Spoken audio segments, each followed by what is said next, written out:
resultado, eu iria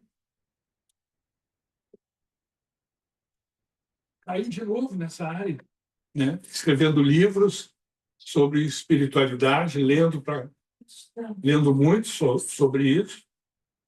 E acabei de editar esse livro aqui, publicar Fogueiras da Consciência, que eu deixo um exemplar na casa, autografados. E esse livro ele é uma coletânea das minhas perturbações, né, com relação à consciência. Como é que funciona o ser humano diante de tantas situações que a gente tem na vida, em casa, no trabalho, na escola, com os nossos amigos, nosso pensar, né? E eu fui estudar isso a fundo. Entrei na filosofia, virei professor de filosofia, entrei na área da comunicação, virei professor de pós na área da educação, claro, da psicologia em algumas disciplinas, e também não abandonei a informática. Então, fiquei meio eclético ali em várias áreas, né, do pensamento. E aí desenvolvemos esse trabalho com a ajuda da minha esposa, Josi. Ficamos aí um bom tempo organizando o pensamento, organizando o livro de uma maneira geral e colocando para fora não só o que eu estava pesquisando, mas as minhas inquietações também durante os últimos 30 anos, 40 anos de estudo. E eu vim hoje dar uma palavra para vocês, especificamente sobre o livro, mas também com uma bagagem dos assuntos que são abordados no livro, das minhas inquietações. Então, até a metade do livro, eu faço uma pesquisa no mercado de 1930 até 2023, que foi quando nós começamos a escrever o livro. Eu cortei por épocas, então tem até 1930 o que era o conceito de consciência, e aí eu tive que recuperar Descartes, né, como o primeiro a pensar a respeito, dividindo o corpo humano em mente e corpo, e fui avançando. Depois nós faz um corte para 1970, outro corte em 2000, depois de 2023 até o momento.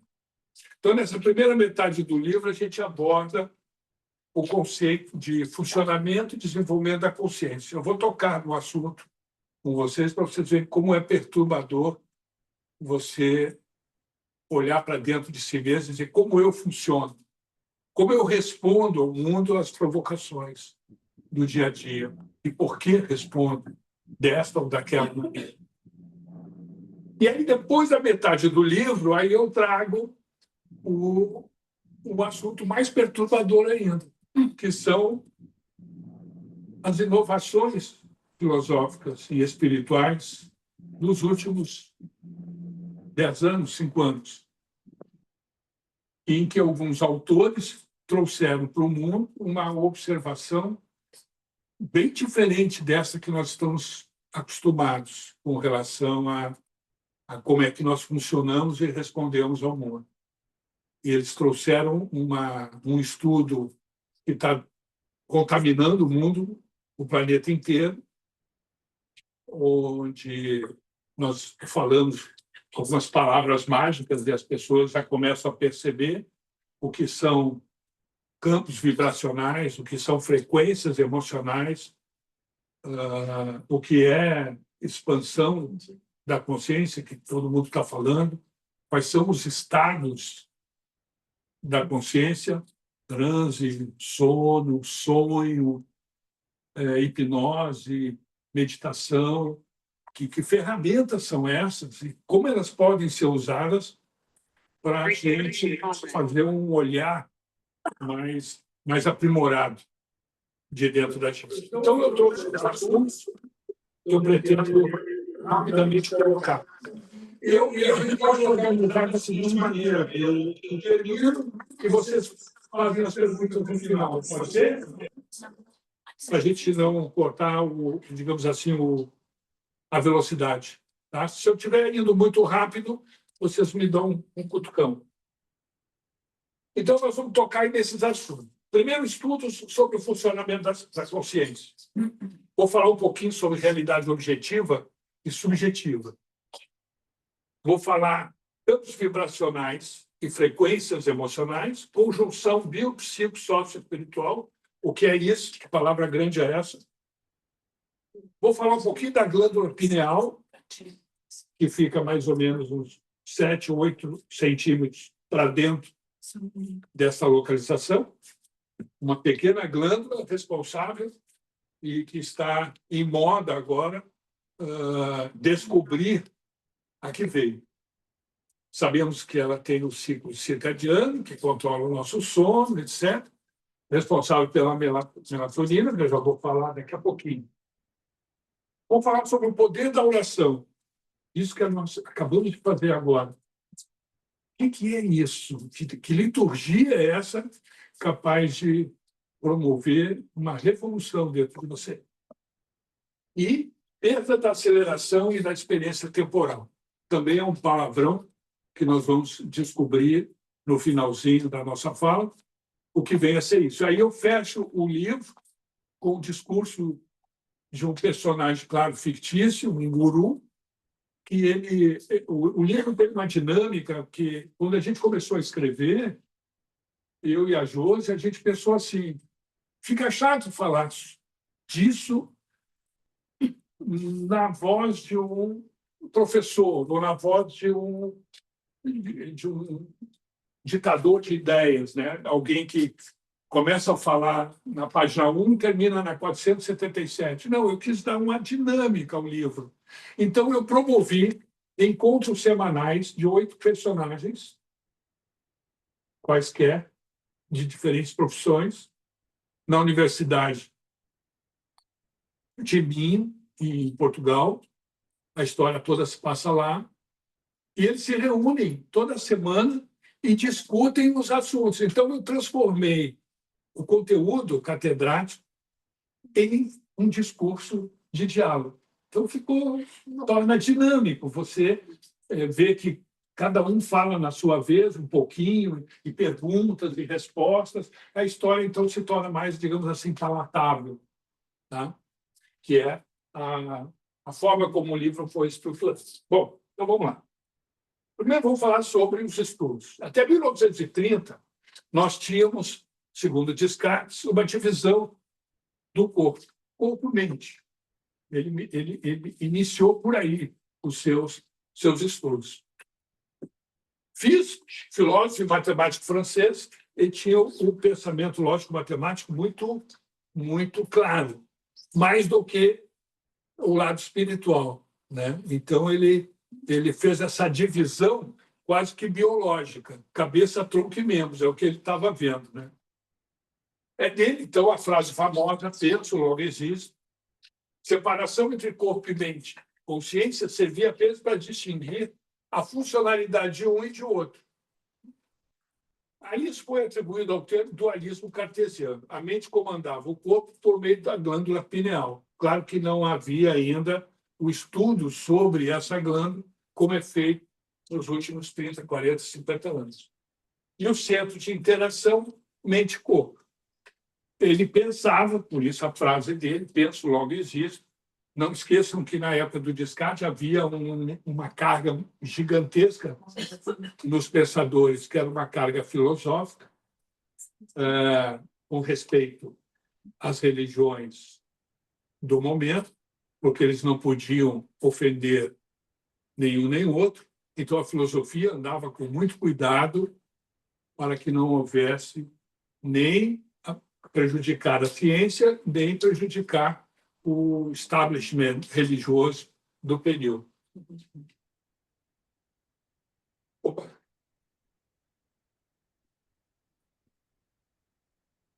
O que estou fazendo? Ah. Não. aqui. Até 1970, então, surgem algumas escolas, que eu não vou entrar aqui no mérito, que não é uma sala de aula, tá? Mas só para vocês terem ideia de que sempre houve no mundo pessoas pensando a respeito de como é que nós funcionamos. Então, houve um período em que se dividiu, as escolas brigavam entre si, né? O dualismo e o materialismo. O materialismo acredita obter respostas às indagações da mente através do material. Buscava-se, através do material, respostas para o que não era material. No caso, a mente, o lado espiritual, etc. O foco era a busca de respostas pelo materialismo, ou seja, pela pesquisa científica, pelo que era possível provar cientificamente. O dualismo admite a existência de espírito e matéria, corpo, alma, bem e mal. Em seguida, vieram as escolas de empirismo e associacionismo. Na prática, tudo que pudesse ser comprovado cientificamente através do comportamento. Mais uma vez, as pessoas que estudaram isso tentaram estudar isso à luz da ciência. E você estudar à luz da ciência fenômenos que não são naturais é um complexo, é um desafio muito grande. Então, as respostas dúbias, as respostas aos projetos de pesquisa sempre foram uma indumentária um pouco falsa, né? Mas era o que se tinha no momento. Vieram depois várias teorias, estados alterados de consciência, e aí começou a se estudar alguns estados. O que é a transe, o que é o sonho, o que é a hipnose. Alguns começaram a utilizar a hipnose para acessar o nosso interior, e aí ficou muito claro, daqui a pouco eu vou falar algumas coisas para vocês, ficou claro como ferramentas psicológicas são possíveis, são utilizadas para se chegar ao que você tem lá dentro. Onde está e o que está lá dentro. Através dessas ferramentas que eles começaram a trabalhar. Até 2000 surgem, então, várias escolas. A fenomenologia de Husserl, que estuda apenas o fenômeno, e aí o fenômeno, sob o ponto de vista da clariciência, né? Olhar o fenômeno e apontar cientificamente. E aí, claro que você está vendo a ponta do iceberg e está tentando descobrir todo o resto que está debaixo, que você não consegue analisar, porque a ferramenta que você usa é muito rudimentar, ou era muito rudimentar. Em seguida veio a neurociência cognitiva, a teoria da mente. A neurociência cognitiva permitiu estudar, e tem inúmeros, milhões de trabalhos no mundo inteiro, estudar como a mente aprende. Bom, já é um princípio, já é uma possibilidade de se entrar para dentro de um ser humano e dizer, opa, como é que você funciona? Se eu sei como você aprende, como você constrói conhecimento, é uma porta de entrada. Então, a neurociência avançou muito e hoje ela está aí na moda. Com o estudo da neurociência cognitiva, que andava por um caminho, a pedagogia tentando explicar os seus processos e métodos, e a educação, de uma maneira geral, quando elas se uniram, até pouco tempo, criou-se uma nova ciência chamada neuroeducação, que é a ideia de você usar ciência, conhecimento científico, para tentar entender como o ser humano aprende, como ele constrói conhecimento, como ele usa esse conhecimento em diferentes ocasiões. E claro que a gente começa a estudar o ser humano desde pequeno, desde que está no útero até a saída, e começa a fazer um estudo mais aprofundado. Freud foi um dos estudiosos da mente humana. Claro que, por um lado, ele passou a vida inteira fazendo seus estudos e seus apontamentos sob o ponto de vista da sexologia. Mas ele encontrou caminhos importantes, não é à toa que escreveu 20 livros, onde ele desenhou uma topografia da mente, já começou a dividir a mente em pedaços e começou a estudar cada pedacinho desse. Então, a principal divisão que ele faz é consciência e subconsciente ou inconsciente. Consciência é o momento que você está ativo, criativo, imaginativo. Eu, por exemplo, agora estou no meu momento presente porque o discurso que eu estou elaborando está saindo agora da minha cabeça. Então, eu não posso estar em dormência de inconsciente. Eu já vou explicar para vocês qual é o papel do inconsciente nesse caso.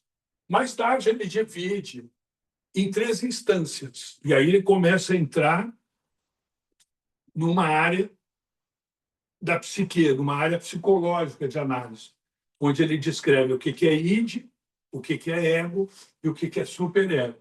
Passou anos trabalhando isso.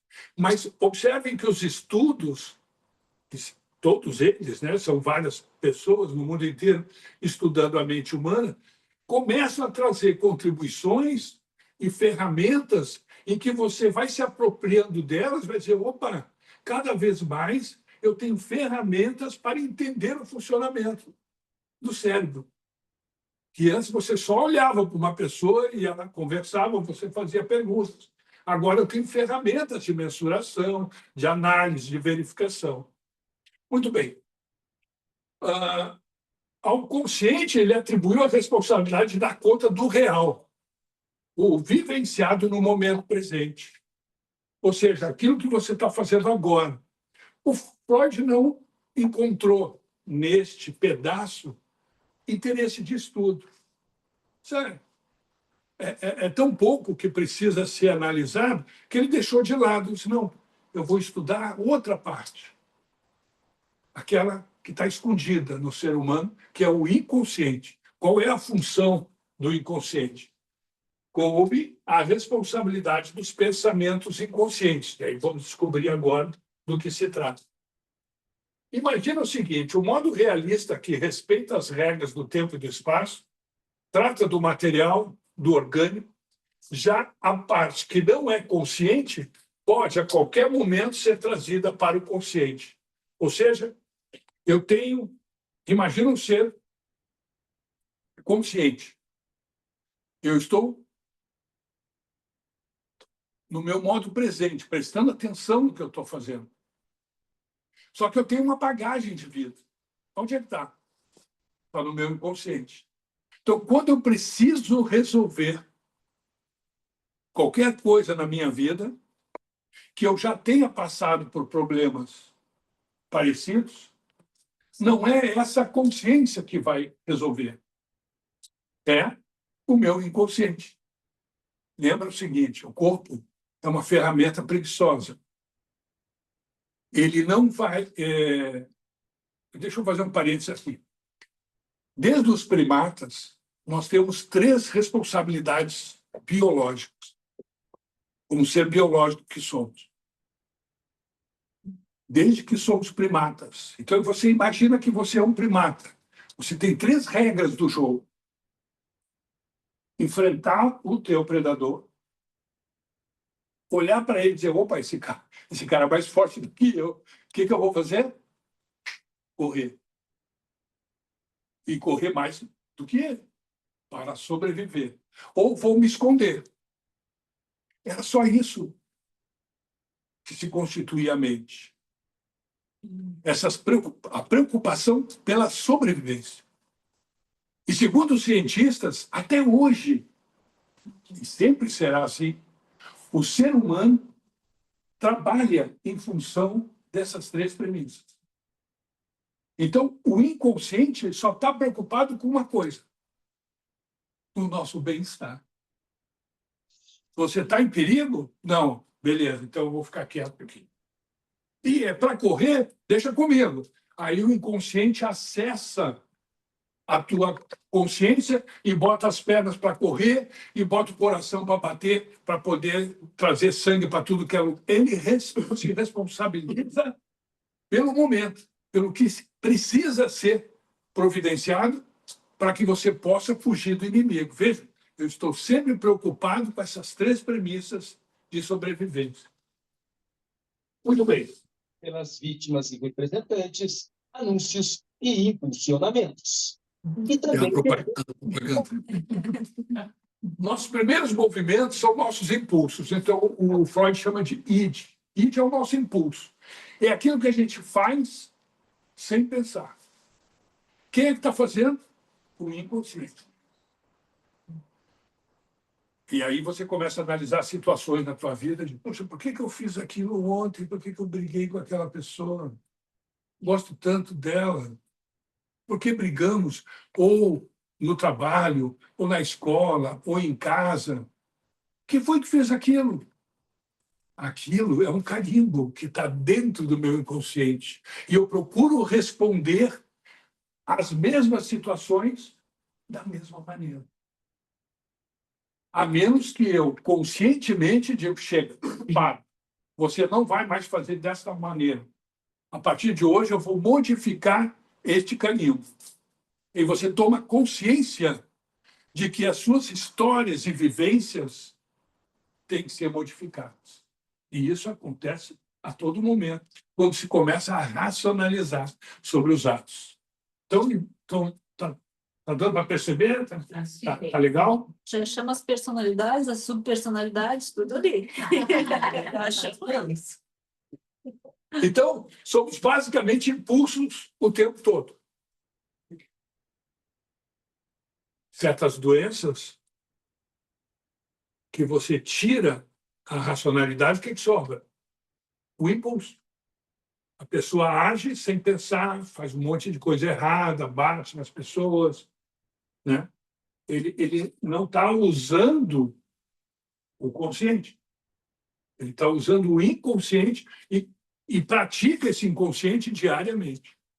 Tudo está depositado no seu inconsciente. Aprende o primeiro não, aprende o choro, sua primeira moeda de troca.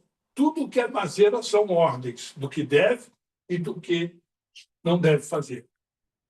E o que é o ego? O ego é a primeira, segundo Freud, tá? É a primeira análise que eu faço dos meus impulsos. Primeiro, o primeiro estágio. O ego é uma espécie de tabela onde são depositadas todas as regras e normas. O que eu posso e o que eu não posso fazer. Uma criança até os 7 anos, ela não distingue, ela não sabe. Pergunta para uma criança de 7 anos se ela sabe o que é consciência e inconsciente. Não sabe. Então, uma mãe, um pai, uma família, começa a colocar dentro da cabeça da criança, segundo Freud, a psique nasce zerada e as ordens começam a ser colocadas, até mesmo antes de nascer, a criança está sentindo algumas regrinhas, e aí começa a colocar regrinha. Não pode fazer isso, não pode fazer aquilo, agora é hora disso, agora é hora daquilo. E essas regras são simples e complexas, e vão se complexando cada vez mais. Quando chega aos 7, 8 anos, a criança tem o primeiro turbilhão de rebeldia. Começa a brigar com a mãe. Por que não pode fazer? Ele começa a questionar pequenas ordens e normas, tratados que foram colocados na cabeça dela. Freud observa essas rebeldias e dá nome a elas. E diz, é o ego. O rebelde é aquele que deposita no consciente o comportamento de ego, de revolta. Eu não quero mais as regras. Eu quero me modificar. Com o passar dos anos, Freud observou que um inconsciente profundo vai influenciar sobremaneira a consciência. O que eu quero dizer? Que vai chegar um ponto na sua vida que você já teve alguma experiência. Vamos pensar lá pelos 25 anos. 20, 25 anos, já aprendeu um monte de coisas. Grande parte dos problemas de um jovem de 25 anos que enfrenta, ele já enfrentou ontem, anteontem, o mês passado, e resolve segundo as decisões que ele tomou naquela ocasião. Eu tomei essa decisão e gravei isso como carimbo. A gente chama de narrativas experienciais. A narrativa é o que acontece no ambiente. E aí eu recebo todo tipo de sensório motor. Eu recebo sons, cores, pessoas falando, conteúdos. Tudo é misturado num único veio. E isso é gravado. A gente chama de narrativa. Acontece hoje, e aí, então, eu preciso contar para alguém.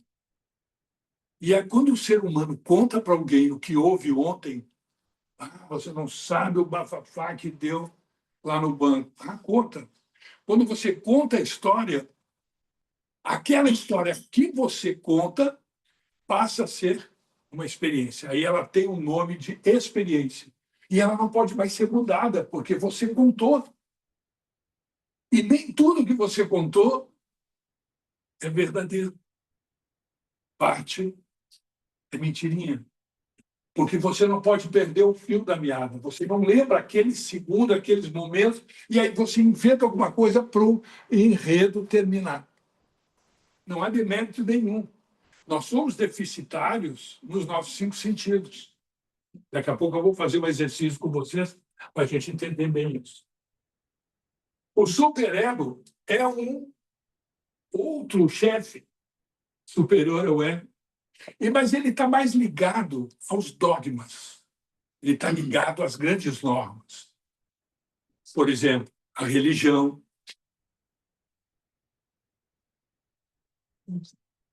o time que você torce, coisas assim, entende?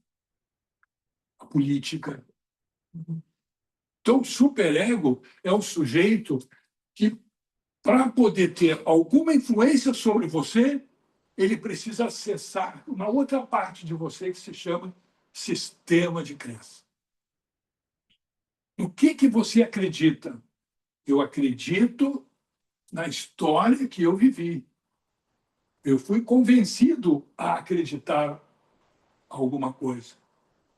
E se o meu sistema de crenças foi construído em cima do que me disseram, isso passa a ser a minha verdade. E cada um de nós tem a sua. Mudar o seu sistema de crenças é o grande despertar da modernidade. Questionar o seu sistema de crenças é o grande avanço que você faz no nível espiritual. Nós já vamos entrar nesse detalhe também. Como alteramos essas tabelas ao longo da vida? Tanto o ego quanto o superego. Tanto as regrinhas mínimas quanto as regras dogmáticas, as regras de normas. Por exemplo, a gente aprende, desde pequeno, a se comportar na mesa, como visitar pessoas, né? Há muita piada de como os nossos avós viviam, os nossos pais, e como a nossa geração hoje vive. E, antigamente, nossa, você não podia aceitar nada na casa dos outros, que era feio, que era isso, que era aquilo. Havia uma série de regras em que você era subjugado a estar dentro delas. Depois você começa a se libertar, o mundo evoluiu, a própria sociedade revolucionou os costumes, os hábitos. E o que aconteceu com o nosso inconsciente? Ele foi refazendo automaticamente essas regrinhas, essas tabelinhas que nós temos dentro da nossa cabeça, do que pode, o que não pode ser feito, né? Certos movimentos que amplificaram demais essa construção, como foi, por exemplo, o movimento da década de 60, com a pílula, que mudou o comportamento no mundo inteiro, como foram o comportamento diante das drogas, diante das decisões de trabalho, diante de morar fora de casa antes do casamento. Enfim, foram revoluções sociais que mudaram o comportamento e a construção do nosso inconsciente. Tá? Eu quero deixar bem claro que nós não somos escravos do nosso inconsciente. Nós somos senhores, enquanto consciência. Mas nós deixamos ele agir no momento em que nós não atuamos. A ponto de você dizer no dia seguinte, cara, eu não sei o que houve comigo, bicho. Eu cheguei na hora, eu enfureci, tomei decisões erradas, saí no tapa. Não foi você. Foi o seu inconsciente. Em algum momento lá atrás, você aprendeu que pela força você consegue as coisas. O teu ego está muito forte, presente, e ele determina um comportamento que o inconsciente traz para preservar a sua vida. Quando você se vê em perigo, ou você foge, ou você ataca, ou você se esconde. Não tem como sair disso. E o inconsciente é o responsável por isso. Ele está preocupado com a tua saúde, mesmo que você faça besteiras no seu dia a dia em termos de comportamento. Muito bem. Nossos 5 sentidos são limitados e nos traem o tempo todo. Aliás, eu começo o livro dizendo isso, né? Esse é a primeira inquietação do personagem é dizer que os sentidos traem ele. Nossas narrativas constroem nossas experiências. Nosso inconsciente é preenchido até os 7 anos de idade. E nosso sistema de crenças guia nosso inconsciente para nossas decisões. Muito bem. Antigamente, estudos declararam que os genes ditavam nossa hereditariedade. Até pouco tempo. A gente tem que observar o seguinte, que até a década de 70, as coisas vinham mais lentamente, em termos de estudos revolucionários, de posicionamento. Mas quando veio 80, 90, a virada do milênio, né, os 10 primeiros anos do novo milênio, as coisas tomaram proporções gigantescas em termos de velocidade. É uma descoberta matando a outra. E isso aqui não vale mais, agora o que vale é isso. E isso aqui não vale mais. Essa rapidez foi tão grande que hoje você não dá conta das inovações tecnológicas, psicológicas e analíticas do que está acontecendo com o ser humano. Olha, se não fosse a rede social, eu seria um retardado. Porque ela me traz as notícias, né? Mesmo que sejam filigranas do que está acontecendo no mundo. Segundo um dos nossos mentores, o Lipton, biólogo celular, de onde nós trouxemos uma grande bagagem do estudo, não somos controlados por genes. E ele descobriu isso no doutorado dele. Aliás, a história dele é bem interessante, porque ele trabalhava numa universidade e o doutorado dele foi para provar que nós não somos produto da nossa hereditariedade. Nós, os outros professores, a direção, a universidade ficou empolvorosa. Desculpa, você enlouqueceu, você tem que ir embora. E expulsaram ele. Ele foi para outra universidade nos Estados Unidos. Essa outra universidade aceitou o trabalho dele, criou o laboratório e provou cientificamente que ele estava correto. Em que ele afirma que não somos controlados por nossos genes, mas sim por nossa consciência que está no controle da nossa genética. Também vieram outros colegas que subsidiaram a ideia dele. Um deles é o Joe Dispenza, que está fazendo um trabalho magnífico, comprovando o que aconteceu na Europa, os eventos que têm acontecido na Europa por ele, né? Em que as pessoas podem acessar o seu inconsciente, já vou falar disso, pode acessar a sua consciência e fazer aquilo que a gente chama de milagres, né? Se eu estivesse falando em um projeto de religiosidade, eu falaria que nós estamos construindo ferramentas que produzem milagres, mas, na verdade, são processos revolucionários que nós estamos fazendo no corpo através da luz, dessa luz que a sementeira tanto fala.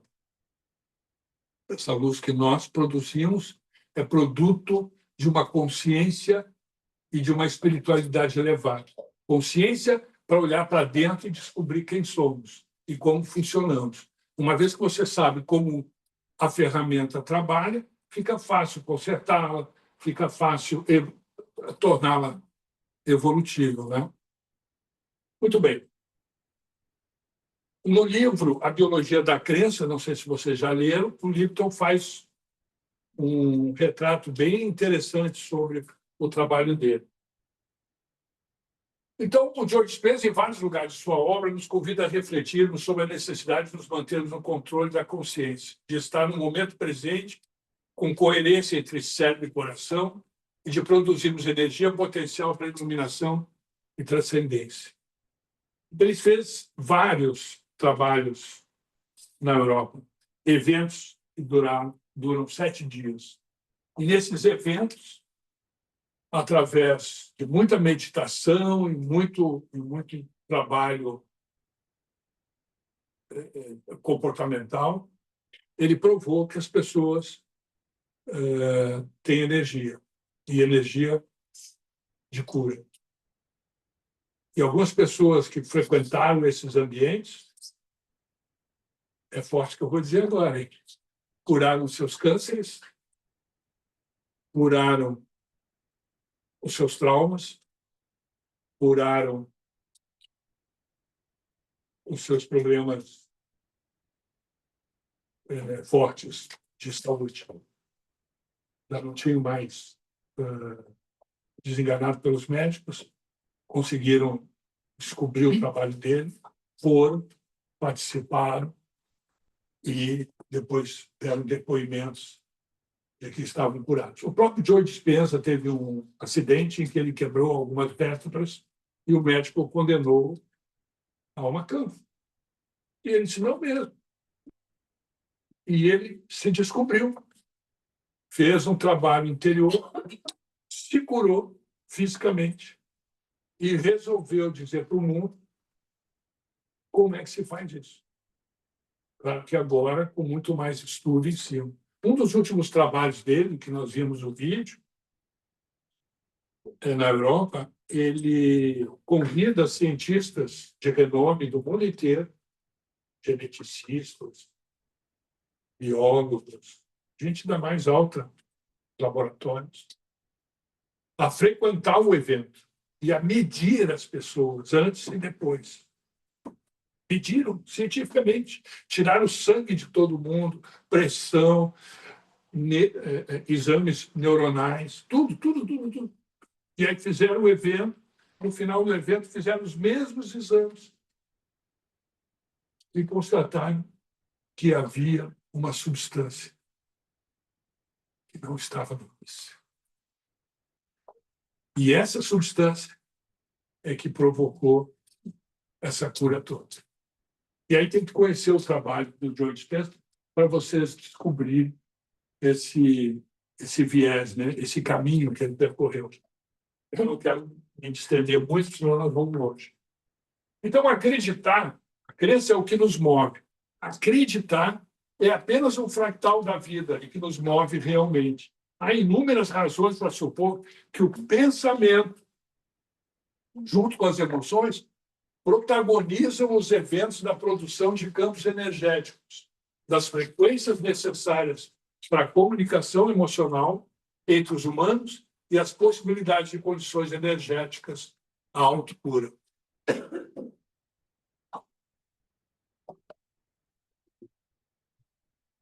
Aí eu posso dizer uma frase curta que é o seguinte: o sistema de crença é como se fosse uma bola de cristal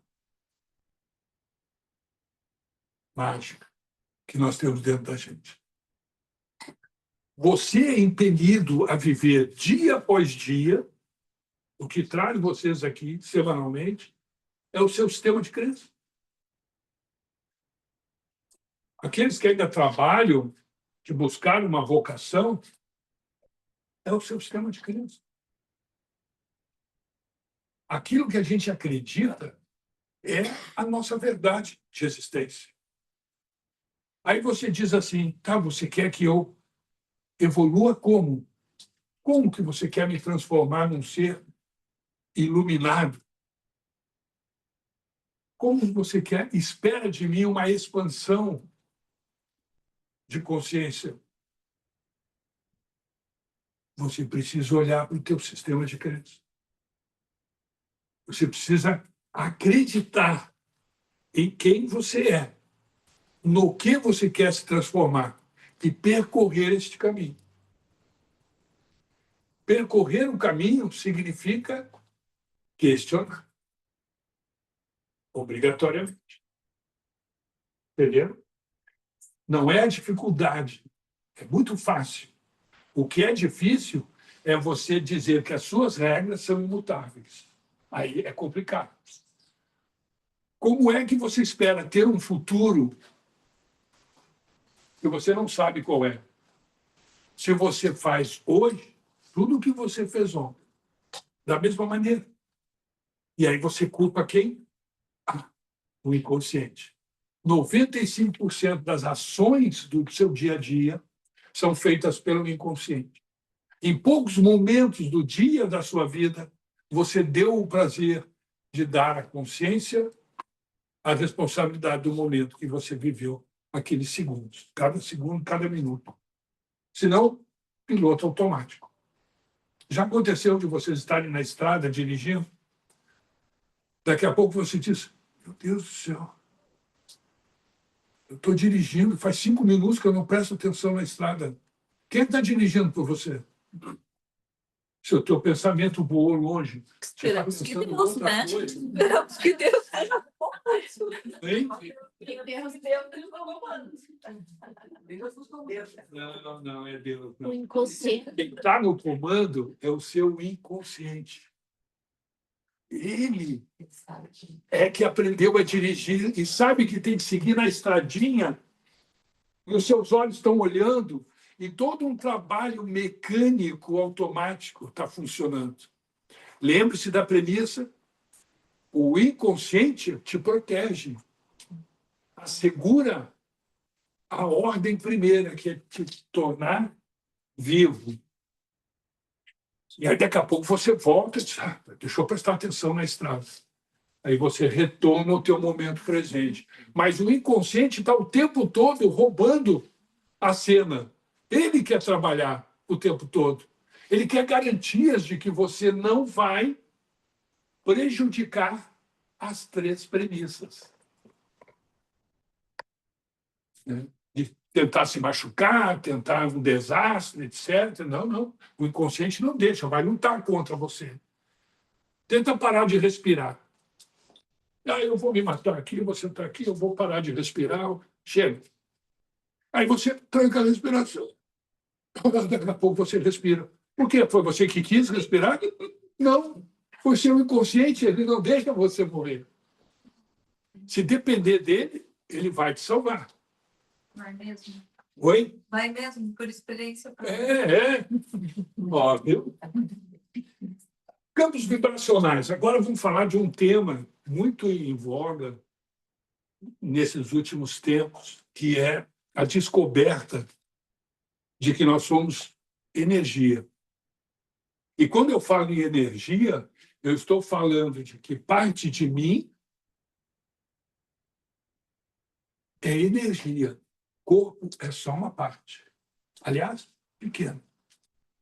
O material da minha unidade energética é uma parcela. O resto é aquilo que nós chamamos de campo vibracional. Mas o que é? Como é que foi construído esse campo vibracional? O nosso cérebro produz eletricidade. E o nosso coração capta o magnetismo da Terra. Com essas 2 forças, construímos um invólucro sobre nós, chamado campo vibracional.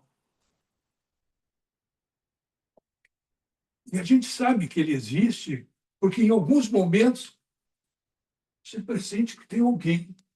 Não é assim? sentindo que tem alguém aqui. Você vai pesquisar, é a fulana que está ali atrás da porta. E quem está agindo assim, que te dá essas dicas sensoriais? É o teu campo vibracional. Muito bem. Entendendo o que é campo vibracional, vamos falar agora dos dois dialetos. Um é o vocabulário.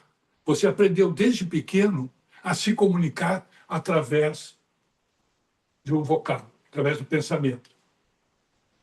Então, você aprende a escrever, a ler, a falar, pensar, a construir ideias. Este é um veículo de comunicação. O outro, que não nos ensinam, mas que ele está na sociedade de diversas maneiras, é o diálogo sensorial. É aquele que nós usamos através dos nossos sentidos. O tato, o emocional, né? o visual, os sentidos e a emoção, que constrói sentimentos, etc. A gente não desenvolve um dialeto a respeito dos sentidos. Por isso que muita gente diz a expressão: eu não sei bem o que eu estou sentindo. Porque você não aprendeu a construir, a fazer esta construção de saber o que são as suas emoções e o que são os seus sentimentos. Somos precários para dizer o que nós sentimos. Mais precários ainda porque usamos um dialeto vocabular para tentar expressar o sentimento, que é limitado. A linguagem é muito limitada. Você dizer o que sente, você dizer que emoção é essa, você pode pensar algumas coisas, mas jamais vai ser na essência. Aonde que a emoção é tudo e tem o seu dialeto claro e evidente. É numa das relações mais fortes do ser humano, a mãe com o filho. Eles não precisam falar um com o outro. Até a criança nascer, ela capta tudo da mãe. E depois que nasce, o sentimento que existe entre os dois é mais forte do que o diálogo. E a criança só vai aprender diálogo algum tempo depois. Depois de 7 meses, 8 meses, ele começa a fazer distinções na tonalidade da voz, nos comandos, algumas coisas assim. Para você ver como o código, o vocabulário, ele vem muito depois do sentimento. Então, o nosso corpo produz eletricidade, nosso coração recebe o magnetismo, juntos formam o poder eletromagnético, criando os campos vibracionais. Nossas emoções nascem primeiro nos campos. Isso foi uma descoberta, uma das descobertas do Joe Dispenza. Ele diz o seguinte: se nós somos uma unidade de energia e produzimos emoções, as emoções são primeiro construídas no campo vibracional. Depois ela vai para dentro do corpo. Entrando para dentro do nosso corpo, nós racionalizamos esta emoção. E aí ela fica no nível de coerência, de consciência. Aí a gente... Estou alegre, por alguma razão, estou triste. Enfim, eu interpreto as emoções que primeiro fizeram parte do campo. Como é que nós nos relacionamos em relação a isso? Nossos corpos captam as emoções uns dos outros. Mas nós trabalhamos numa unidade de medida, que se chama frequência. Lembra? Não é código vocabular, é frequência. Então, as nossas frequências emocionais se espalham para fora dos nossos campos vibracionais em todas as direções. Se elas são frequências altas, eu só vou receber de volta essas frequências se elas vierem também na mesma altura. Frequências altas recebem frequências altas e se potencializam. Então, pessoas que estão felizes, e eu encontro pessoas felizes, opa, a felicidade aumenta. Mas se você está triste e eu estou muito feliz, nós não polarizamos. Ou seja, um não entrou na vibe do outro. Não é assim que se fala hoje? Se você vem com 1000 pedras na mão para brigar comigo e eu não entro na sua vibe, você continua sozinho naquela emoção. Eu estou noutra. Se eu permitir entrar nessa, eu baixei a minha frequência e aí eu recebo a sua. E nós vamos brigar ali naquela frequência baixa. Da mesma forma, a frequência é alta. Se uma pessoa está muito alegre e eu estou muito down, muito triste, e ela vem com força para tentar me levantar, ela pode até conseguir. A minha frequência sobe, opa, uma vez que ela encontrou a mesma frequência, eu consigo mudar o meu estado de espírito. Então, essas nossas frequências estão o tempo todo sendo transpassadas por esses campos vibracionais, muitas vezes sem haver diálogo. Não há a voz, não há o código da linguagem. Simplesmente emoções que se entrelaçam em diferentes momentos. Trocamos, então, essas frequências um com os outros. George Engel, na década de 70, ele trouxe a designação biopsicossocial, a tentativa de fazer com que a ciência não olhasse só para o corpo. Aqui eu estou trazendo um pouquinho da academicismo. Ele trouxe um olhar diferente dos médicos, que só queriam saber do evento material físico. Eles não, nós temos que analisar o corpo também com o sentimento, com o lado psicológico e com o lado social. São duas vertentes que podem alterar comportamentos e atitudes e se responsabilizarem por determinadas enfermidades, etc., etc. Ou seja, o Engel trouxe uma variável que diz assim, ó, o ambiente em que essa pessoa está tem relevância sobre doenças, traumas que ela esteja passando naquele momento. Então, ele trouxe essa expressão biopsicossocial, que designa e enfatiza todos os aspectos da compreensão da saúde do ser humano na época. Mas aí o Victor, neuropsiquiatra austríaco, posteriormente amplia a expressão englobando o espiritual. Biopsicossocial espiritual. O que quer dizer isso?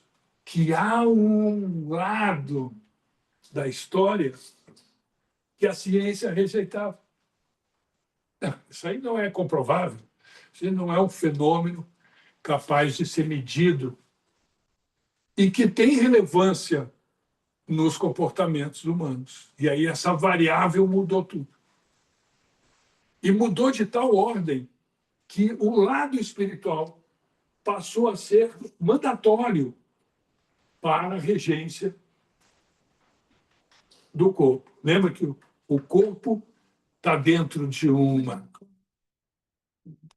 unidade maior, que se chama energia, né? Que é o nosso círculo vibracional, e que o corpo adoece. Quando? Quando o campo adoeceu primeiro. Passou para o corpo, e o corpo adoeceu. O campo está feliz, passa para o corpo feliz. Então, o nosso campo vibracional, que se relaciona com todo mundo por frequências, dá e recebe frequências de diferentes alturas. Se você está com a imunidade baixa e você está recebendo frequências ruins, doente. Por quê? Porque você não consegue, biologicamente, enfrentar os bichos que já estão dentro da gente, moram lá. Só que eles não aparecem porque a nossa imunidade, né, os nossos soldadinhos estão ali lutando forte. Mas quando a imunidade cai, os bichinhos dizem, opa, deu para nós, vamos embora. Pum, aí sai aqui uma goroba aqui, sai uma ferida ali, uma deficiência colar, aí você tem que tomar alguns remédios, tomar algumas atitudes para você recuperar a imunidade e dizer, ô, bicharedo, fica quieto aí dentro, vocês não vem nem de fora, está tudo dentro da gente. Tá? Então, ele trouxe essa dimensão espiritual e ela ganhou força no mundo inteiro para cuidar dessa coisa do material. Não ela sozinha, precisa do bio, psico, social e espiritual. O social é porque eu estou preocupado com o ambiente. Todo mundo entendeu o social aqui, né? O psicológico são as nossas tabelinhas, id, ego, superego, o nosso sistema de crenças. Esse é o lado psicológico. E o biológico é o lado das doenças, é o lado do físico, né? Tudo bem. Nossa biologia, bom, a construção, então, nossa biologia tem a ver com a matéria. Nosso psico administra mente e pensamento, a nossa psique. O ambiente nos governa, inconsciente trabalha. Quando eu digo que o ambiente nos governa, eu estou querendo dizer o seguinte: o nosso inconsciente reconhece, antes da nossa consciência, o ambiente em que nós estamos. E ele se arma. Ele protege o teu corpo, mesmo você não sabendo disso. Quando você, de repente, diz, estou num lugar perigoso. Você pega uma rua errada, escura, e você diz, opa, aqui é uma rua ruim. O teu corpo já sinalizou isso antes de você. Ele já está a milhão. Ele já bateu o coração, sangue nas pontas, preparou o teu corpo para velocidade alta, batimento cardíaco. E você, antes mesmo de você ter a consciência de que você está num lugar perigoso. Então, essa tomada de consciência é porque o teu inconsciente deu suporte. Não estou dizendo que ele é a ovelha negra, não. O inconsciente é fundamental para nós. Ele só não pode governar o tempo todo, que é o que ele quer. Né? Nosso lado espiritual, libertação de sistemas de crenças. Então, nós temos que trabalhar isso. Vocês estão aqui na sementeira semanalmente para trabalhar o seu sistema de crenças. Evoluir. Conhecer a luz que vocês têm. Dominar essa luz a ponto de você poder até se autocurar. Funções importantes da glândula. Então, a melatonina e o cortisol são os dois hormônios que nós produzimos no corpo. Por que eu preciso dormir? E dormir na hora certa. Não é 1h da manhã, não é às 2h. É na hora que tem que ser. Que está ali na média entre 9h30 e 10h. Que é mais cedo. Porque é o momento em que o corpo começa a perceber que anoiteceu, produz a melatonina e você começa a bocejar. Já vai procurando o caminho da cama. Não, eu vou ver Netflix, eu vou sair para a noite, eu vou fazer um monte de coisas. O que acontece? Imagina se eu dormir 9 horas, 1h eu estou acordada. Isso é verdade. Mas é um hábito. Se você criar o hábito, você dorme no horário certo, dorme 8 horas por noite. E acorda quando? Quando você acorda, ou deve acordar. Quando a melatonina para de ser produzida e cria o cortisol. Quem desperta você é o cortisol. Ah, mas eu despertei ao meio-dia. Claro, você foi dormir às 4. Então, a melatonina foi até onde pôde. Mas daqui a pouco ela some porque o nosso corpo reconhece a claridade. E quando o corpo lê que está claro, a melatonina para de ser produzida e cria o cortisol. E você acorda, de alguma maneira você acorda. Você acorda assim, Claro, se você quiser voltar a dormir, você volta, porque você é dono de você. Mas você já sabe que a noite acabou. Muito bem. Recentemente, estudos declararam que se você estiver dormindo antes das 10 horas da noite, o teu fígado será limpo das 10 à 1, e somente nesse horário. O fígado. Toda a engenharia do nosso corpo trabalha para recuperar o mau comportamento do dia.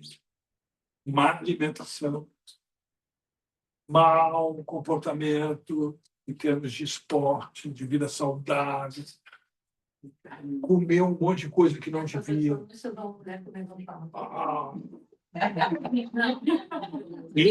Essa pessoa não estudou uma mulher com menopausa. Com menopausa. Porque se não fosse mulher com menopausa, ele ia ver as causas que o sono, você não tem sono, você só rola na cama. Você dá soco em parede. Você tocou um pouco.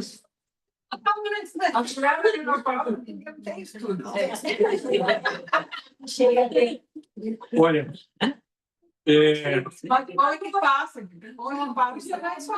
a menopausa, por incrível que pareça, gente, é quando você deixa de produzir um determinado hormônio. Sim. E você passa a ter reflexo comportamental, físico, psico, socioespiritual. Afeta tudo. Como é que eu corrijo isso? Conhecendo o meu corpo. No bio, medicação adequada. No psico, saber que comportamento é esse. Que quentura é essa?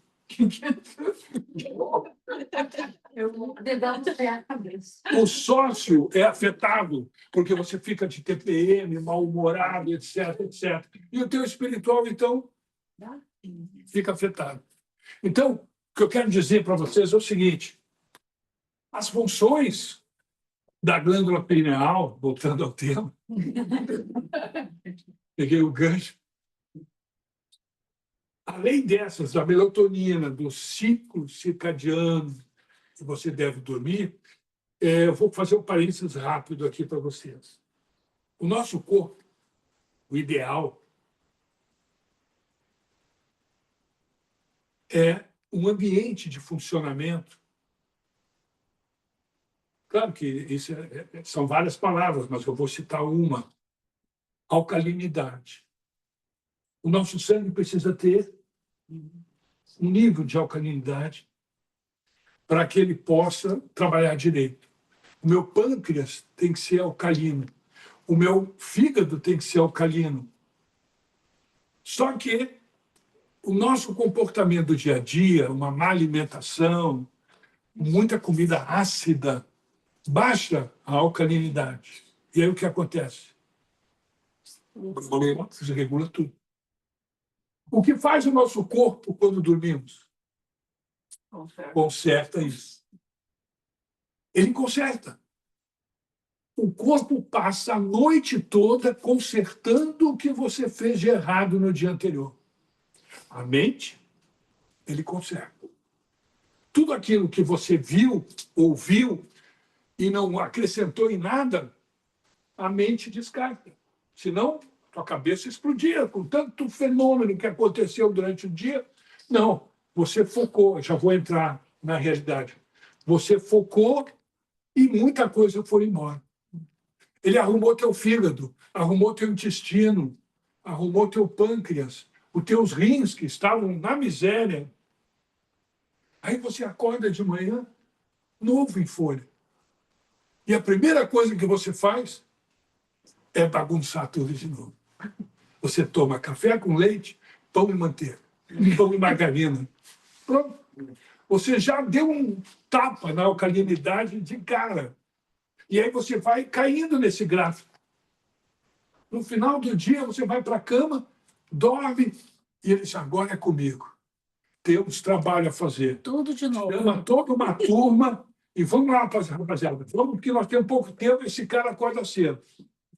E aí tu começa a arrumar o corpo todo de novo. Essa é a nossa Agora, recentemente, estudos, e você já deve ter lido isso na mídia, estão comprovando que a dieta é capaz de fazer um conserto muito mais forte em cima desse desnível, né? A dieta A não ponto jejum, de né? curar. O jejum. Isso, o jejum.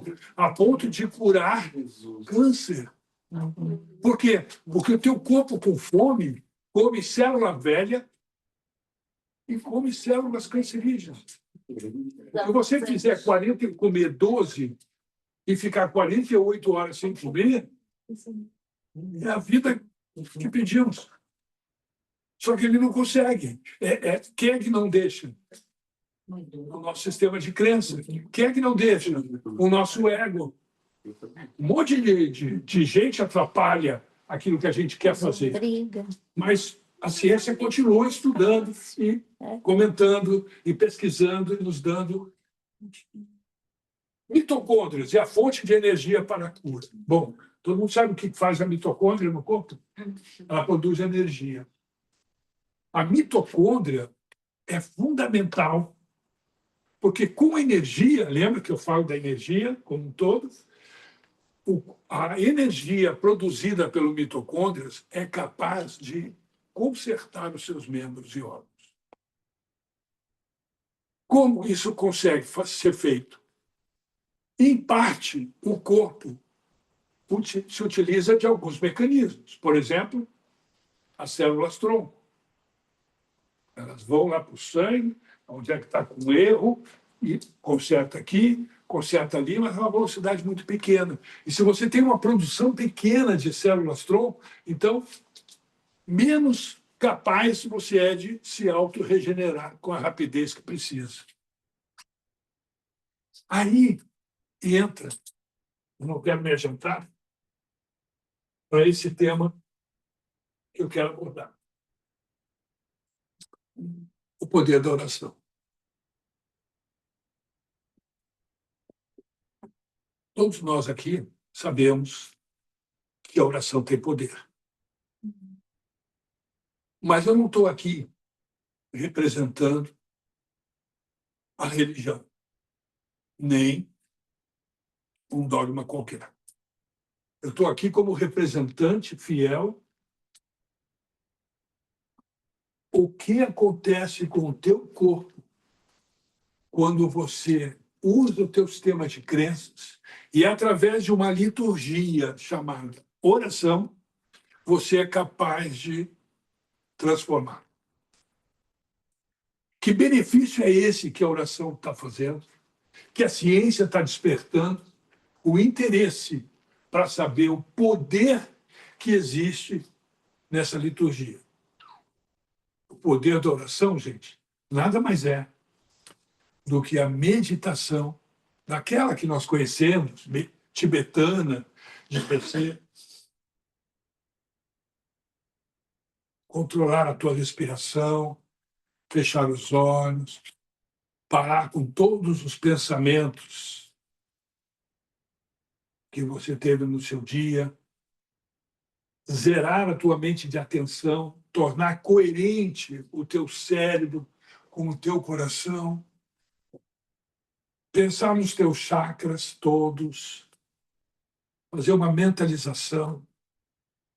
Nós usamos algumas palavras. Algumas religiões fazem oração de texto livre. Oram como quem conversa. Pai, te agradeço pelo dia de hoje, e assim vai. Outros rezam alguns trechos, né? Todo mundo conhece.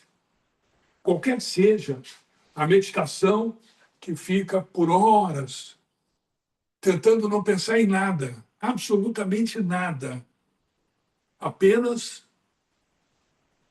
na consciência, vazia. E quando ele consegue esse estágio de não pensar em nada e de ele perceber que não está em lugar nenhum, não está em movimento, não pertence a nada, aí ele consegue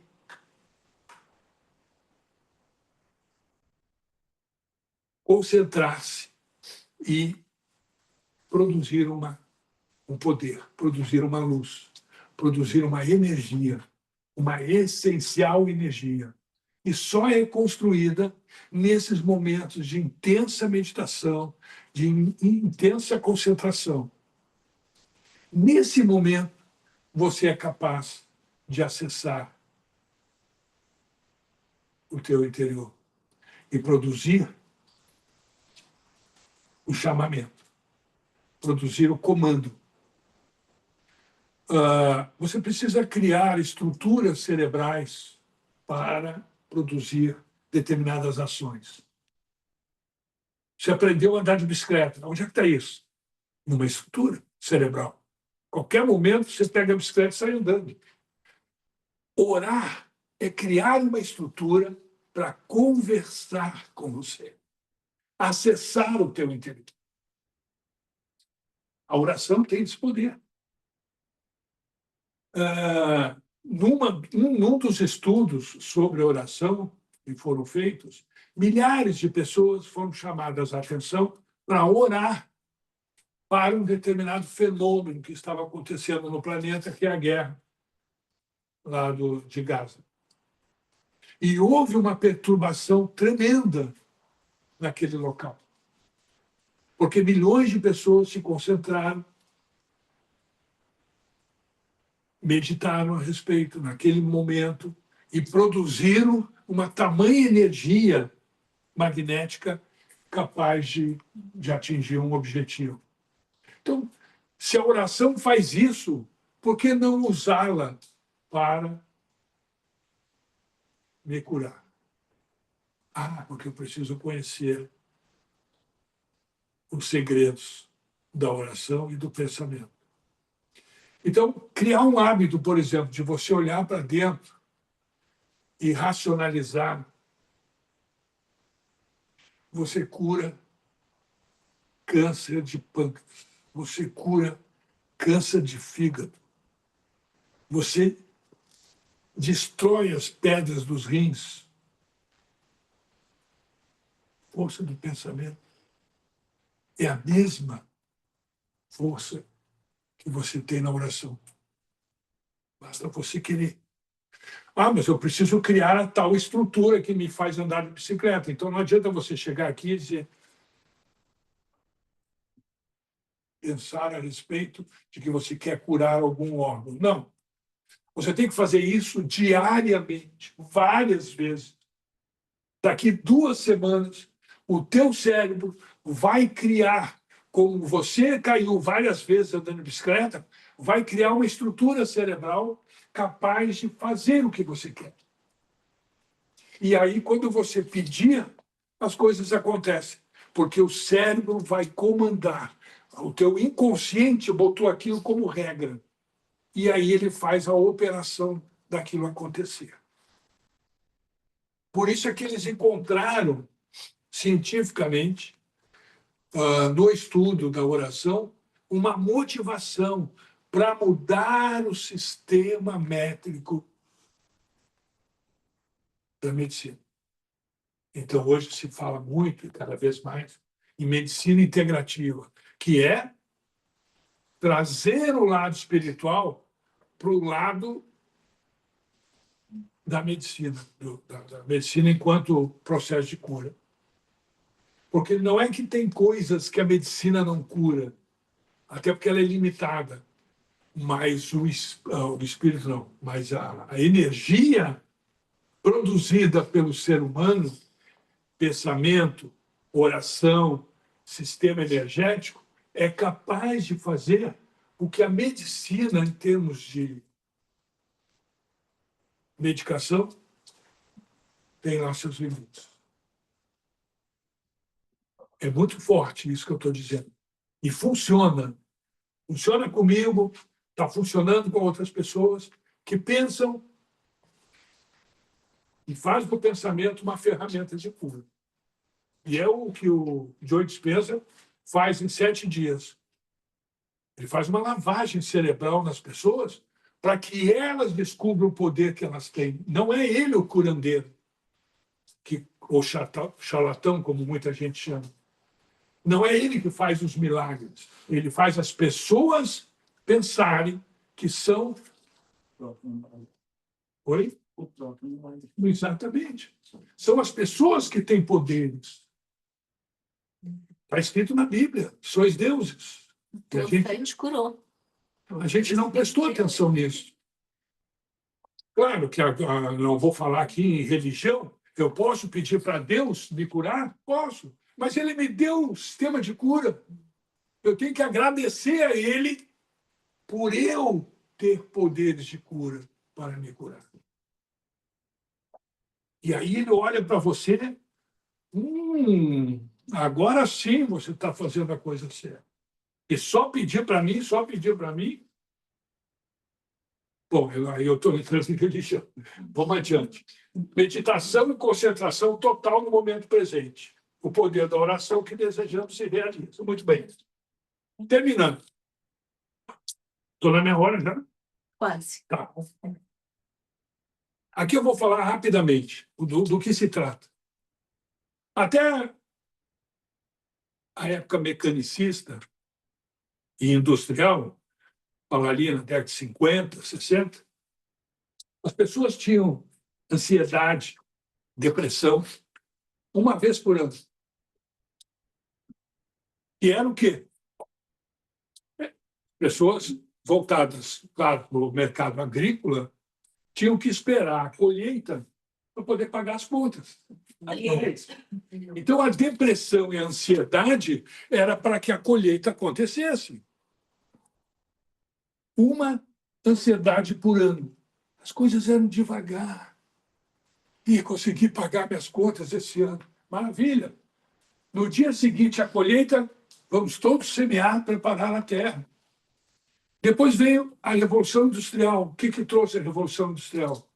A minha preocupação agora passou a ser mensal, porque eu recebo um salário todo mês e tenho que pagar as continhas do mês, não mais anuais, mês a mês. Então, o que aconteceu com a minha ansiedade e depressão? Também ficou mensal, suscetível a você ficar mais doente, mais depressivo, mais ansioso. Ah, será que vai dar? Não vai? Estou desempregado, estou por emprego. Né? Trouxe uma velocidade temporal grande. Bom, vou falar rapidamente sobre realidade objetiva e realidade subjetiva. A realidade objetiva é o que existe de físico nessa dimensão tridimensional. Árvores, terra, rio, ar, tudo aí. Nós, como seres humanos, nós temos 5 sentidos. E o que levamos para dentro da nossa cabeça, que é analisado e nos transforma em conhecimento, são 5 sentidos apenas. É o ouvir, o falar e o ver, basicamente. O tátil e o narizinho é para você cheirar e tatear as coisas. Mas os 5 sentidos são esses. Então, é como se você tivesse um homenzinho dentro do cérebro e tivesse que levar as informações para dentro da mente. E diz, opa, está chegando um vídeo aí. Manda lá para a mente. Fulano falou um negócio aqui. Analisa aí. Você não pode ver, ouvir tudo o que acontece no espaço onde você está. Então, eu estou perdendo coisas. Eu não estou vendo essas pessoas aqui. Então, alguns momentos da palestra eu deixei de ver, como deixei de ver aqui, como deixei de ver ali. Então, parte do que acontece na realidade objetiva se transforma em narrativa. É o que eu vou contar do que eu ouvi do meu espaço objetivo, que é muito limitado. Daí eu conto essa história, essa narrativa. Eu preciso contar para que ela vire experiência. E ao contar, eu não me lembro direito de tudo o que aconteceu. Lembra que eu até comentei há um tempo? E aí você bota algumas coisinhas.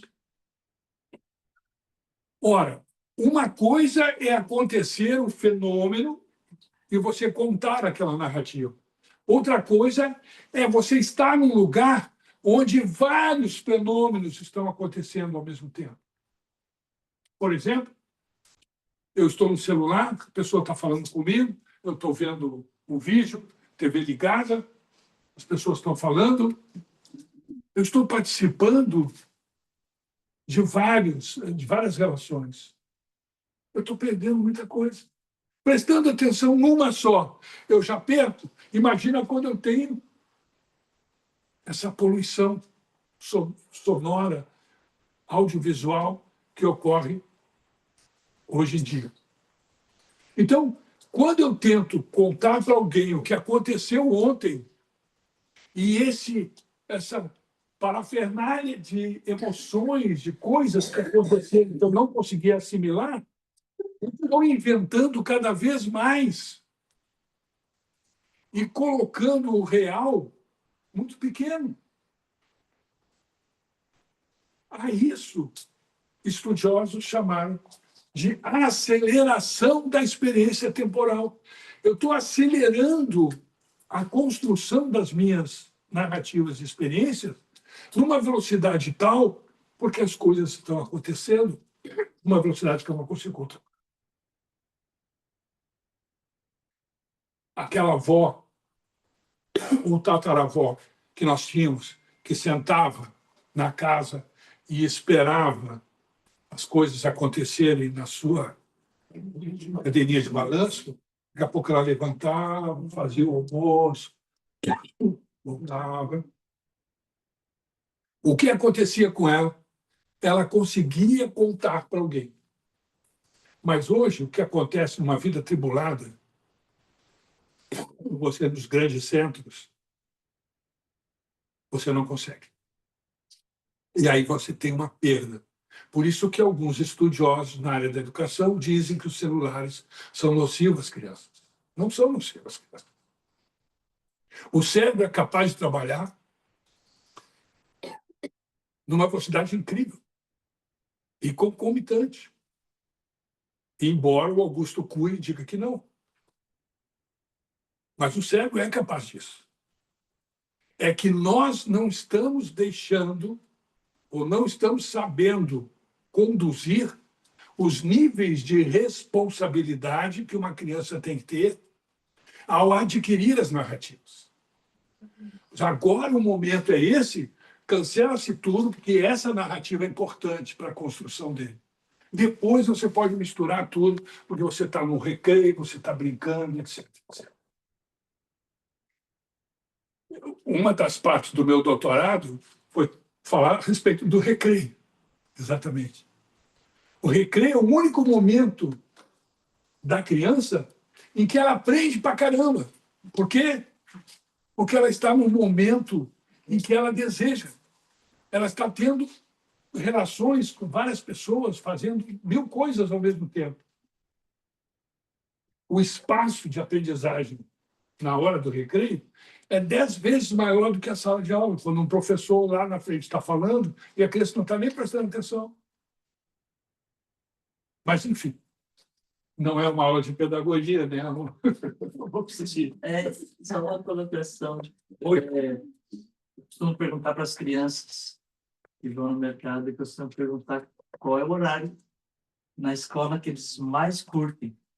Não tem um que não diz que não é, que é o recreio. Todos. É o recreio. E daí a mãe olha assim, eu digo, beleza, cara, isso aí, o recreio é o melhor. O fenômeno que eu estudei diz o seguinte: até a 4ª série, eu não sei se vocês têm filhos pequenos, até a 4ª série, criança brinca na sala de aula. E professores acompanham. Quando chega na 5ª, todo mundo senta calado, que a partir de agora é o professor que fala. Aí você matou a criatividade na criança. Matou. Ela deixa de ser uma criança com vontade de querer aprender, porque ela tem que ficar quieta, parada, olhando para você o tempo todo. 5ª série. E a partir daí, até a universidade, você tem um sujeito que deixou de ser criança cedo demais, não adolesceu e amadureceu num regime que é contraditório aos níveis de aprendizado daquilo que a gente imagina. Tanto é que está voltando agora, né, a se pensar na possibilidade de se ter aulas mais dinâmicas, mais interessantes. Bom, repare à sua volta e nos objetos que estão em sua visão, pessoas, coisas, plantas. Né? Se você fechar os olhos aqui e contar a narrativa para alguém, você também vai cometer pequenos brancos. Né? Ah, não consegui pegar tudo. Até mesmo a palavra que eu proferi essa noite, parte dela você perdeu. Porque no momento que eu estava falando, você entrou em devaneio, está pensando em outra coisa, etc. Você perdeu parte. Então, a gente está perdendo o tempo todo parte de alguma coisa.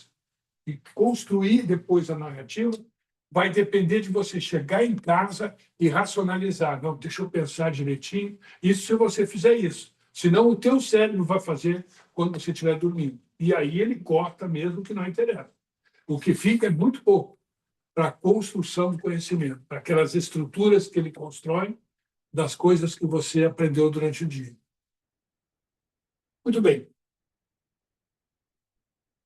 Então, o que você conta torna-se realidade para você. Aí eu já falei, né, as narrativas antigamente, como é na contemporaneidade. E a conclusão.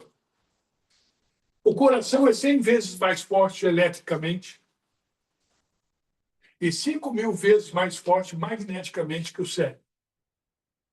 Até há pouco tempo descobriram neurônios no coração. E mais recentemente descobriram neurônios no intestino.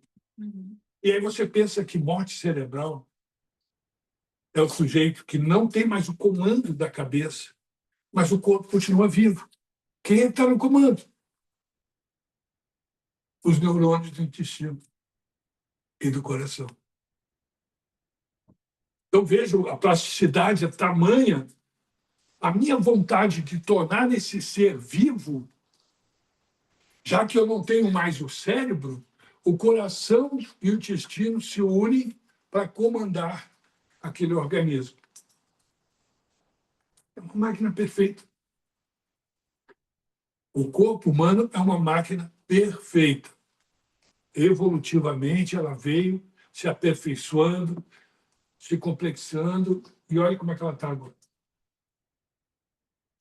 Só precisamos trabalhar o espiritual. Aí nós vamos passar para um outro estágio. O segredo está em criar um campo elétrico ou magnético que afete a realidade. E isso pode ser feito com um simples pensamento, mas é muito mais difícil. É mais fácil sentir com o coração. O cérebro cria a imagem, modela e simula o que queremos ver e experimentar. Como isso é definido, a criatura sente gratidão pelo que já aconteceu, dando poder ao que pensa. Essa poderosa tecnologia interna é muitas vezes perdida na evolução das espécies. E aí eu termino dizendo que a espiritualidade avança mais quanto mais ela recebe o mundo com o coração. O segredo é sentir. E para isso precisamos evoluir nossas percepções, emoções e sentimentos. Todos os adjetivos relativos ao coração, como bondade, generosidade, lealdade, amizade, são compromissos afetivos que nos ajudam a construir o que há de mais espiritual em nós. E eu termino. Tome cuidado com as falsas ideologias. Existem muitas pessoas interessadas em governar seu sistema de crenças. Mantenham-se longe dos aproveitadores. Usem-nas para aumentar e desenvolver suas habilidades, atitudes e competências. Sejam altruístas. Construam sua autoestima e acreditem em vocês. Persigam seus sonhos. Sigam o plano. Não deixem nada sair da rota do plano original. Essa estrada só vocês podem percorrer. Lembre-se, qualquer que seja seu Deus, ele gostaria que vocês tomassem as próprias atitudes, governassem seu corpo e mente, mantendo-os íntegros, funcionais e saudáveis.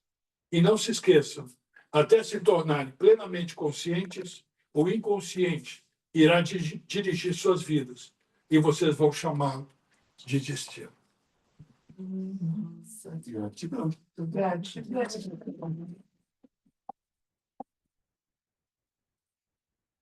Obrigado pela oportunidade. e podemos fazer aí debates, enfim, alguém quer... Você lutar contra o seu sistema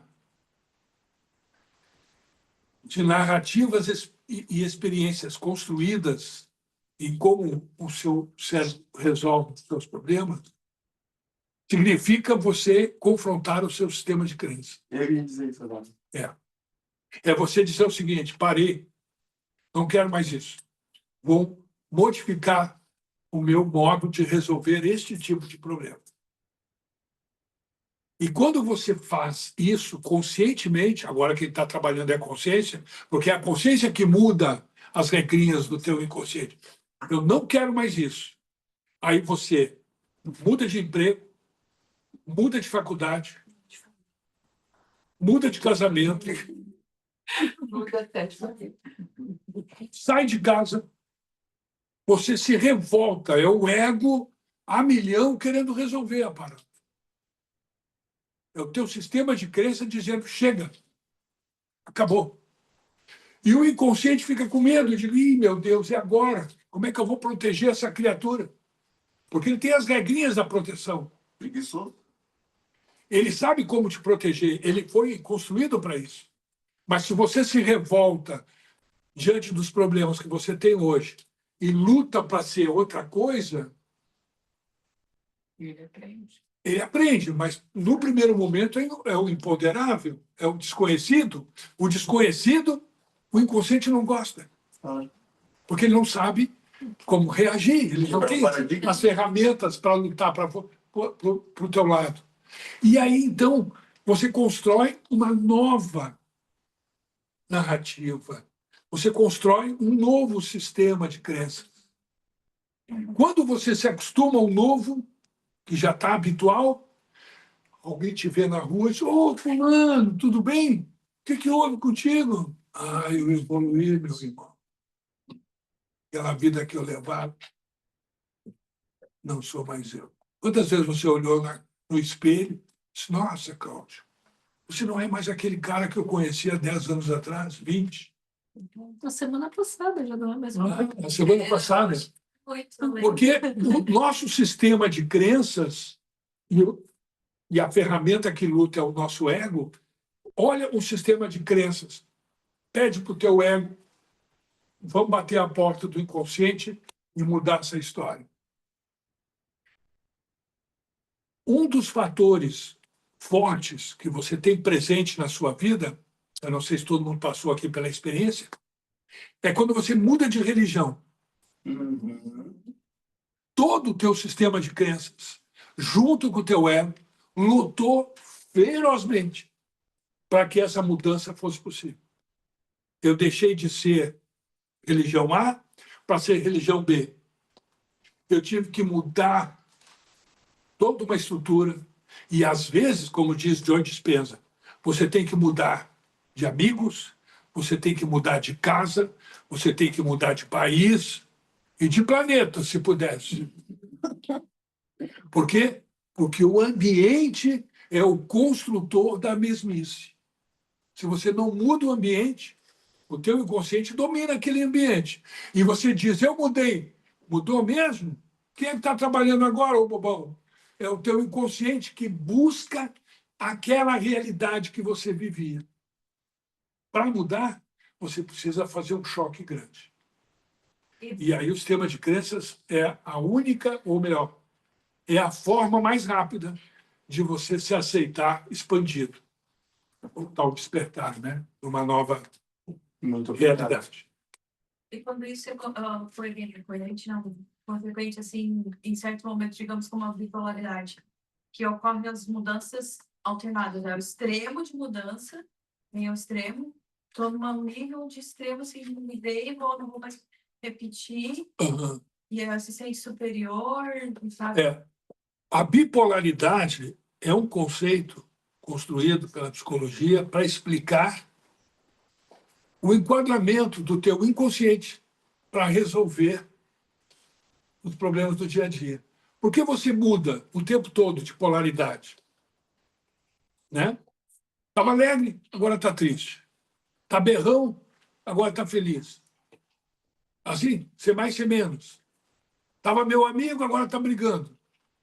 Essa bipolaridade é uma mistura entre o teu sistema de crenças que está se formando, o teu ego, que é utilizado para fazer a mudança, e o teu inconsciente, que conhece os dois lados e apenas trabalha com os dois lados. Não adianta. Se você quiser mudar, você vai ter que fazer tratamento de choque. A mudança dói. A mudança não é para fracos. Quer saber como é que é o teu futuro, como diz o John Dispenza? É só você não fazer nada. Vai ser igual o ontem. Igualzinho. Quem faz, então, o nosso futuro? O nosso inconsciente. Se você não mudar ele, eu saberei onde estarei daqui 10 anos. Estou sendo governado pelo meu inconsciente. Quer fazer um futuro diferente, que você não tem a menor ideia? Começa a mudar o seu sistema de crença. Claro, a gente que chega depois de uma idade, e só com a idade, a gente consegue controlar essa arma chamada ego. O ego não me governa mais. Antes eu brigava pela manteiga, pelo pedaço de pudim maior. Hoje a gente não briga mais por um monte de coisas. Não é mais o ego que funciona. Entenderam? É o teu sistema de crenças. Você agora criou um sistema de crenças capaz de levar uma vida mais gostosa, mais harmoniosa, mais carinhosa com os outros, consigo mesmo. Para que eu vou... Oi? Isso se chamava... Tem gente jovem que consegue Consegue. já dominar É, mais o seu. É uma velhice, óbvio, tu já passou, tu já fez muita coisa errada. E aí tu acha nem preciso mais por causa disso, tu já foi para lá. Tem jovens que conseguem porque estudaram o seu sistema de crenças. Descobriram como são feitos. E quando você descobre... Não, pode concluir. Diga. Não, é que eu acho que tudo isso que o senhor está falando faz parte, e uma coisa importante é a questão, e aí já que falando na questão de idade, né, questão da avó, questão de, e que de vez em quando, talvez por eu já ter um pouquinho de consciência do que há 10, 15 anos, né, que eu falo quando a gente faz os nossos trabalhos em pequenos grupos, é bom que pessoas com 20 anos a menos do que eu tenham a oportunidade de não só aqui, em outros locais também, né, de ter a troca de experiências que aí se tem a importância do autoconhecimento que possibilita essa flexibilidade, ou essa relativa flexibilidade com relação a isso tudo que você está falando, e a gente tem pessoas que chegam em um certo nível de consciência aos 30, aos 40, aos 50, porque não teve a chance de trocas. Né? E aí entra essa questão, claro, o autoconhecimento se busca em ambiente terapêutico, e também se tendo a chance de ter as trocas, como a gente sempre fala, né? Quando a gente faz os pequenos grupos nos trabalhos, as pessoas que estavam naquele grupo, ou no outro grupo, enfim, os assuntos que são abordados, de certa maneira, eles tocam cada um de nós naquele grupo. Sempre. Então, exato. Cada um vai processar aquilo de uma maneira um pouco diferente. E também está na questão, daí eu acho que, eu não sei se a nomenclatura correta seria essa, né? Mas a questão do consciente, do inconsciente, do ego, enfim, é o nível dessa consciência ou dessa inconsciência que permite com que cada um de nós absorva aquele X. E se a gente se pega pensando no lavar a louça que o senhor falou antes, né, que é o momento que a gente está fazendo uma coisa mecânica, que é o momento que muitas vezes a gente está sozinho, que nem sempre tem uma música ou uma televisão ligada, tu começa a pensar em situações das mais variadas do dia, é que tu acaba tendo um pouquinho de consciência e luz sobre as coisas que podem nos ser, vamos chamar de úteis, né? Mas uns pequenos aprendizados. O fato de vocês se reunirem aqui toda semana e estudarem um tema comum É porque todos vocês estão em estágios diferentes de conhecimento. E a aplicação desse conhecimento, ou seja, a sabedoria em saber aplicá-los, também são degraus. Cada um recebe a informação de forma diferente. Por quê? Porque você construiu uma narrativa e uma experiência que são únicas. E cada informação que chega, para mim, pode ser vital. Para você, você já ouviu isso anteontem. Então, ela teve uma mudança menor em você. Cada um de nós. E por que nós estamos, então, toda semana aqui? Qual é o que me faz levantar cedo e querer aprender todos os dias? Na esperança que esse conhecimento seja novo. Que eu aprenda alguma coisa diferente.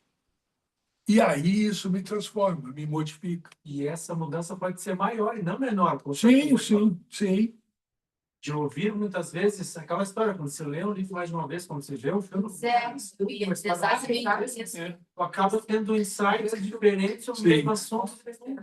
O livro dele é o terceiro livro sobre o mesmo assunto que eu vi essa semana. Então, para mim, isso aí é excelente. Eu estou criando esse mesmo. Conceito em cima de conceito. A Dani aqui, que está online, ela perguntou como que faz para mudar as crenças limitantes. Então, vamos lá. Todo sistema de crença é limitante.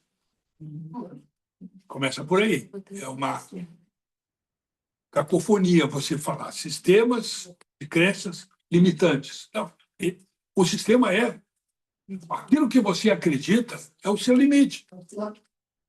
Mudar esse sistema de crença significa alterar as regras do jogo inconsciente acumulado durante o ano, durante os seus anos de vida. Não é fácil você deixar de acreditar naquilo que você acredita há tanto tempo, quando alguém... Na ciência é fácil. Eu chego para você e digo, isso aí não é mais assim não, fulano. A ciência evoluiu, agora é assim. Você aceita redondamente, altera o teu construto e leva para o inconsciente um novo conhecimento, que agora não é mais assim, é assado. Conhecimento científico é mensurável. O inconsciente se adapta rápido. O difícil são as regras do que não é material, do que não é o fenômeno físico. Aí mudar é complicado. Seria, me corrija se eu estiver errado, mas as crenças limitantes, eu acredito que são um problema quando a gente não sabe delas, não toma consciência que elas existem. Porque no momento que a gente entende que aquilo ali é uma crença, tu já trouxe para o consciente, está mais perto de conseguir sanar aquela característica, né? Sim. Mas quando a gente faz algo mecânico e não entende que aquilo ali está, de alguma forma, impedindo a tua evolução, vou usar esse termo, aí a gente não continua assim. Sim. Você falou agora no ambiente que nós tratamos esses assuntos, terapia. Eu levo para a terapia o meu modo de ver o mundo. E o terapeuta, o analista, enfim, ele não vai mudar o teu sistema de crenças, ele vai te dar a oportunidade para que você veja o que você é e mude. Como você se sente sobre isso, Arilson, essa semana? É a pergunta que ele faz.